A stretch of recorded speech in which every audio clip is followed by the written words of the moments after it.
On this spot, on August 3rd, 2013, a civilian was observed being absorbed by an unnatural fold in space, causing the victim's body to become partially translocated. Witness accounts suggest that a paranormal individual, known only as the street seamstress, repaired the spatial breach using unidentified filament.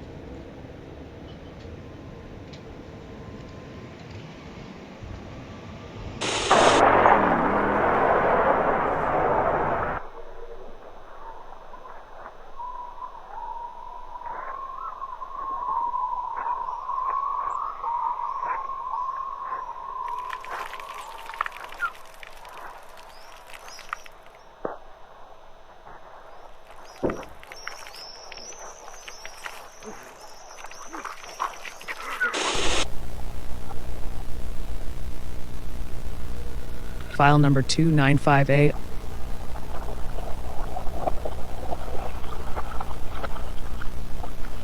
August 3rd, 2013.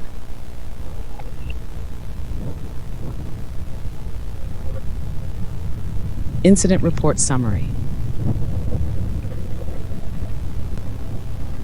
On August 3rd, 2013, at 8:23 p.m., officers arrived at this location, responding to reports of a civilian being absorbed by an unnatural fold in space, described as an oblong opening in reality, emitting erratic static and psychokinetic reflections. Subject S009 was also observed on site, apparently engaged in stitching the spatial breach through manipulation of an unknown filamentary material. Several eyewitness accounts confirmed that the breach was sealed upon subject's intervention, although evidence remains inconclusive. Interestingly, the civilian victim was only partially translocated, with their left leg severed at mid-thigh and their left arm severed just below the shoulder. The missing limbs have not been recovered, although the victim later reported the persistent sensation of his lost limbs being masticated by some enormous external force, though medical officers have dismissed this as phantom limb syndrome. Though subject S009 did not remain at the site to be questioned or contained by Unit 313, the occurrence did prompt the review of the following file. Case study. Subject S009, the street seamstress. Subject S009 was first identified in the aftermath of the Red Church event. File 063B. A predatory structure which manifested briefly in an urban green space. Civilian casualties included both parental guardians of subject S009, herself then 12 years of age. Following the incident, Unit 313 personnel conducted an interview with the minor. No significant information was extracted and the case was closed. The subject was later observed in association with an unsanctioned religious group engaged in ritualistic experimentation. Reports indicate an attempted exposure event involving a high-density liquid metal substrate, with subject S009 said to have experienced involuntary submersion.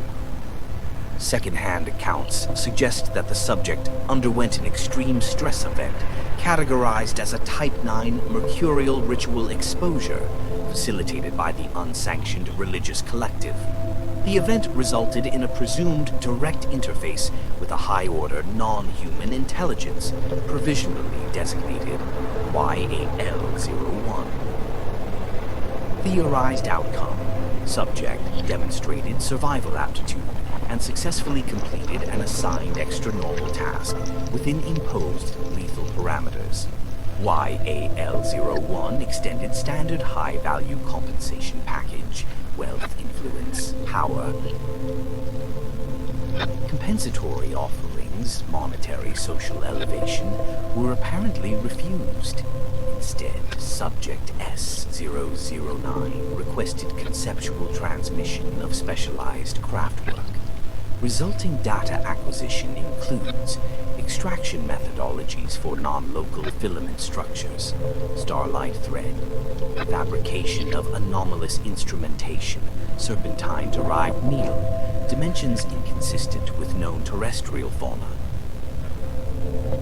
Contemporary sightings suggest Subject S-009 operates in urban peripheries, engaging in structural repair not limited to material infrastructure. Observers note apparent intervention in spatial instability phenomena. Subject is categorized as an unregistered para-engineer, executing unapproved containment protocols. Further reports suggest limited but demonstrable use of offensive applications. Notable instance, termination of civilian. Male, 43, known criminal record. Post-mortem examination revealed non-terrestrial filament within cardiovascular tissue. Subject S-009 does not engage in self-identification. Interaction probability remains statistically significant, yet civilian recall is anomalously low. Further observation recommended.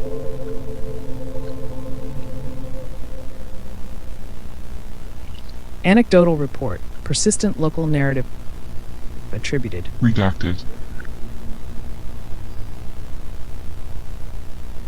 She was always a lonely girl. She never had much, and still they took everything from her. She was always a little different. I remember that. She was interested in those strange places you'd see online. Liminal, they call it, bordering on dream space. I guess the trouble started back when that red church showed up in that park and ate all those folks. Her parents were a couple of the ones who went inside and were never seen again. Later on, the cops went to her home. You know, those weird cops. They went to that little orphan child's home, and they suggested that she keep her mouth shut, or else she might be blamed for the deaths, basically implying that her fascination with unusual spaces is what killed her folks.